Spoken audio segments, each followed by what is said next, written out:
Hello there, today I wanted to talk about the lost art of video game installers. Some of you might not even know what I'm talking about here because today your games get installed automatically by Steam or any other game launcher typically, but during the 90s and the early 2000s you needed to run separate programs to install a game onto your hard drive. And some of those programs were really cool, or they even let you play a minigame while you were waiting for the installation. Unfortunately, if you buy retro games on GOG or Steam today, they typically come pre-installed and you miss out on the awesome installer.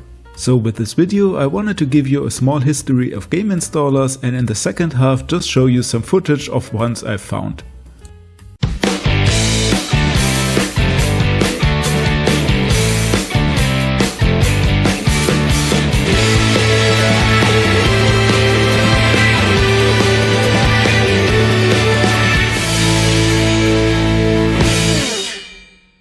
When the first games arrived for the DOS PC, they typically didn't come with the installer because hard drives were not very common back then. So if you wanted to play them from your hard drive, you needed to copy over all the files manually into a directory you've created yourself. Some of the very old games didn't even work like that because they were bootable disks, which means you put them in your floppy drive and started the computer and the game would start up automatically. But when the first games got a bit more involved and were delivered on multiple floppy disks, they typically also included a small installation routine, like for example here with Secret of Monkey Island. Those were not much more than batch files that automatically run a few DOS commands in the background to copy the files, so in the end it's similar to what you could do manually, and these installers were really nothing to write home about. When more sophisticated PC configurations were introduced with different graphics and sound cards, the game installers also became a little bit more complex to accommodate the configuration of these devices. Still typically in text mode, they offered a menu that you could navigate with your arrow keys and offered a few options to make during the installation process. They were very common during that era and you could find these text-based menu systems all over the place. The earliest game with a full graphical installer I could find is Echolate's Winter Challenge from 1991. But if you know of any games that predate this game and had a graphical installer, please let me know in the comments. And what a pretty installer it is for its time, in full 256 VGA colors. A nifty little program that hypes you up for the game itself that you can't wait for the installation to finish. With the advent of the CD-ROM era and the almost unlimited storage capacity it brought with it, Westwood Studios took the installer to the next level. The ingenious idea to implement the whole interface of the game into the game world itself as a diegetic interface was really ahead of its time. What I mean by that is that you play as a commander in the game that interacts with the same graphical user interface as the player himself. Sound hardware initialized. This program will install Command&Conquer to the following directory. Introducing the player to this unusual setup already during the installation routine immediately immerses him in the game world even before the actual game starts. This concept was so successful that it became a bit of a trademark for Westwood Studios and they continued doing it for their future games.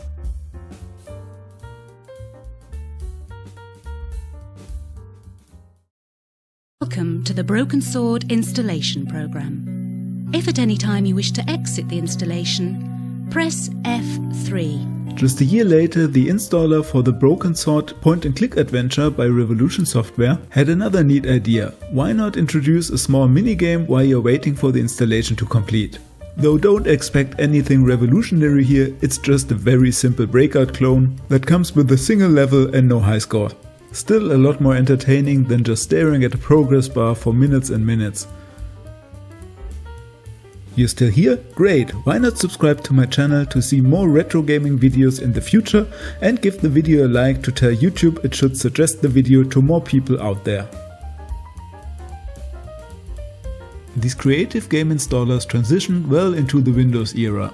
As Windows already provided most of the settings that the game needs to know about, these parts were skipped from the installation routine, but you still got some nice animations sometimes and some information on what you can expect in the game. Not all game installers were that involved, that was obviously also determined by the game's budget and developer priorities. Unfortunately, with the introduction of Windows 95 also came the rise of the Install Shield installers. These homogenized the installation routines for many games and made them much more bland and conformative. You would be lucky if you at least saw different images shown during the installation process, but not much more was happening in general. There were some exceptions, like The Sims 2 for example, that tried to spruce up the installation routine by also introducing a small minigame there, but many of the games from that era really were boring to look at, and unfortunately that trend didn't change in the future. Installing games just had become a process that you have to endure, and that was not worth any attention by the developers. With the slow death of physical media and the prevalences of digital distribution, game installers have sadly become completely extinct. A lost art form that unfortunately has not been well preserved and might get completely forgotten sometime in the future. To celebrate and eternalize this quote-unquote lost media, I have added a variety of game installers to the end of the video for your viewing pleasure. I'm just going to leave you to it, and with that, see ya! Oh yeah! Your sound card works perfectly. Your sound card works perfectly. It doesn't get any better than this.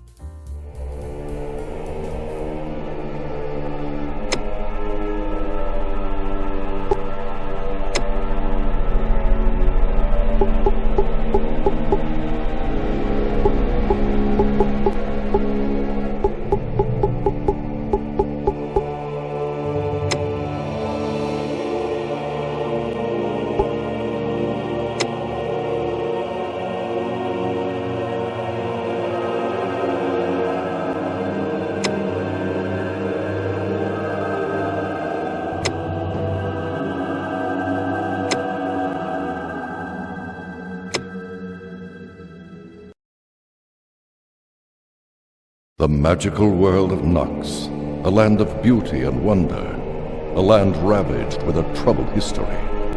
Long ago, the humans in the south survived inside a cloud of terror created by the necromancers of the north. The necromancers had mastered the dark art of reviving and repossessing the dead. Immortality was theirs, as long as a steady supply of humans was available. Generations of humans lived in fear of wholesale invasion as the necromancers continued surgical attacks, probing weak spots and easy targets. Answering these deadly crimes, the great warrior Jandor led an army to the heart of the necromancers' homeland. Armed with the Staff of Oblivion, a peerless weapon crafted by Nox's most gifted mages, Jandor snared his enemies' souls, trapping them in a strange orb on the staff. The necromancers were utterly defeated, their ravaged province known now as the Land of the Dead. But the absolute power in the staff proved too much for the people of Nox.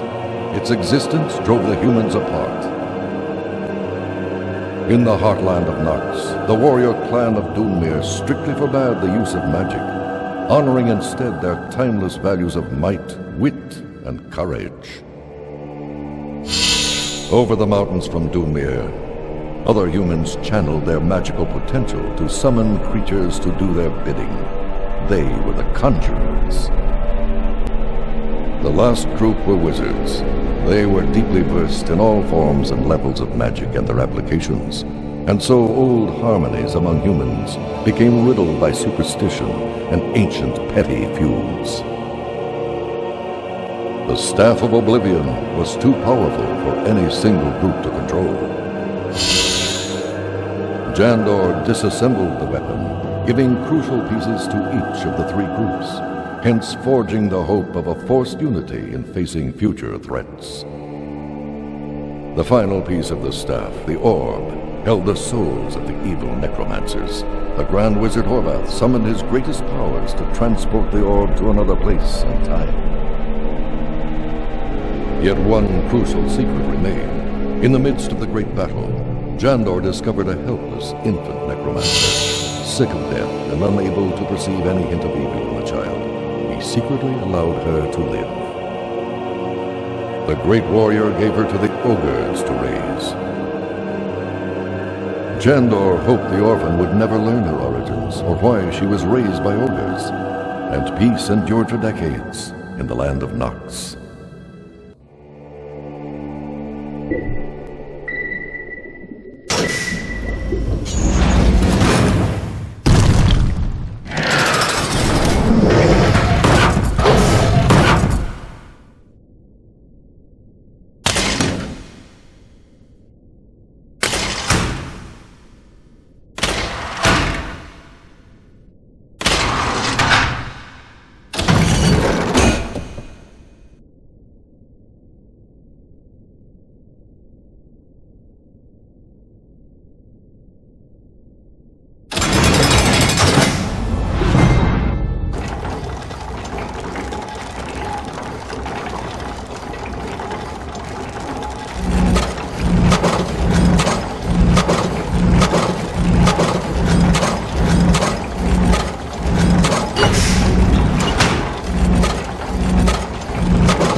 Sound installation complete.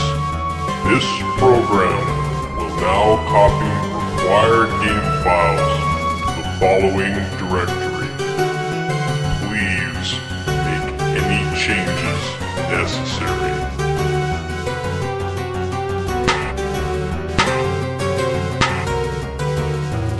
Installing. Please wait.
Sound hardware initialized.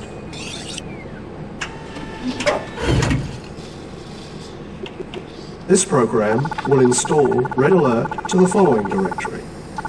If you wish to install to another directory or drive, please type it in below. Thank you. Installing. Please stand by. Please fill out the registration card while you are waiting.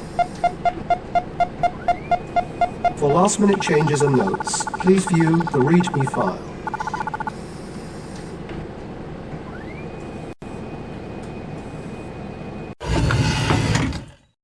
He who controls the past commands the future.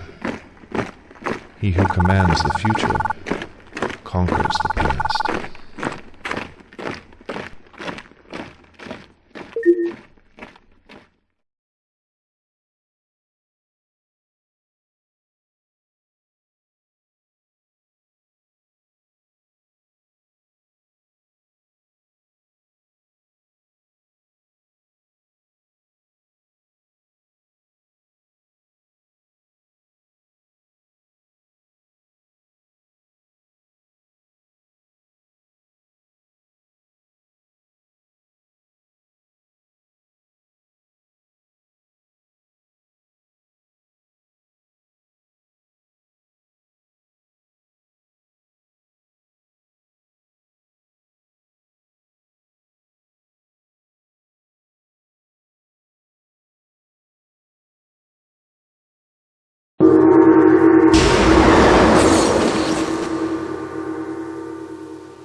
Thank you. Installing. Please fill out your registration card while you are waiting and send it in. For last-minute changes and notes, please examine the README file. Installation complete.